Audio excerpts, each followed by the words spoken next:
Hello.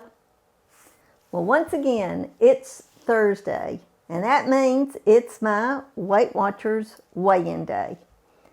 Today I'm going to start right off with it like I do most days, but then I have a more serious topic to talk about after I get through with my weigh-in. So, how did I do this week? If it had been a few months ago, I would have just been so excited and said, hey, I almost had a perfect week this week. And I know I should be happy about this. But if you watched my video last week, you know that I had gained 0.4 of a pound. I weighed in last week at 124.4. And though that had just been 0.4, I said in that video, next week I will get those 0.4 off unless I let my mind take hold. Well, I must have let my mind take hold part of the time, because when I got on the scale this morning, I did lose weight, but it was only 0.2 of a pound. So I didn't get those 0.4 off. I came close. I got halfway there, but I've still got halfway to go. I weighed in at 124.2 pounds. So hopefully next week I will continue to lose just a little bit, and I guess maybe that's going to work its way into today's topic. Because today's topic concerns how am I doing?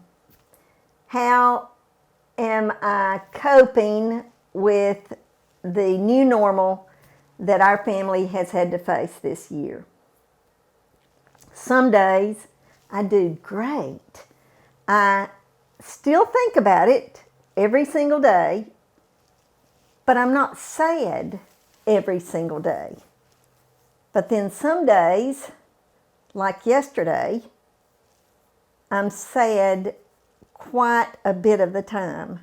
I begin to dwell on things. I begin to think back on things that should be wonderful memories, but right now, those wonderful memories make me sad.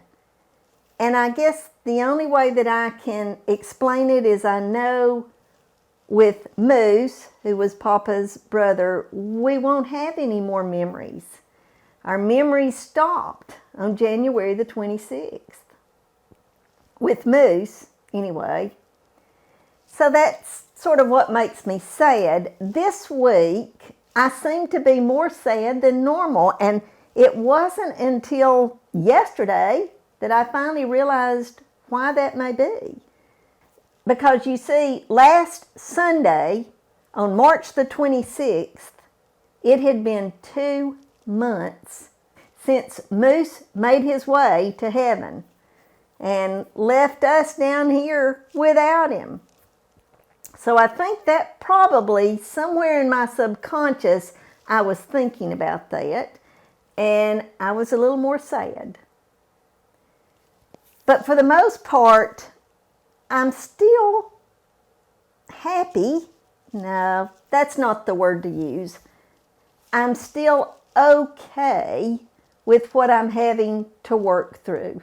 You know, I shared with y'all that I found a book not too long after my sister died back in February of 2021, and it was called 40 Days to a Joy-Filled Life. Well, I need to read that book again. I read it twice in 2021, once by myself, and the second time I facilitated a Bible study, and there were other people that had gone through a lot of the same thing I was going through, and so it really worked out great. We all got our joy back, and now it's time for me to find my joy again, because in the last 2 months, I haven't had a lot of joy. And I had shared with y'all when I came back on here a couple of weeks after Moose's death that I was going to show you the good, the bad, and the ugly of grief. Well, this isn't the ugly, but it's not too far from the bad. So, I say all this not to garner sympathy from you, but basically to say, if you're going through something similar, you know you're not the only one. You know that you're not alone in trying to find your joy again. So I hope that you will see that there is light at the end of the tunnel. And I got to thinking just a few minutes ago that this coming Sunday is Palm Sunday. So that means that the next Sunday is Easter. And Easter is beyond any comparison my favorite holiday of the year, because that's the day that Jesus was resurrected, and that also gives me hope. And I have faith that I too someday, many, many years from now, will be resurrected with him. And if you're not familiar with that, you know how to contact me. My email address is down in the description box.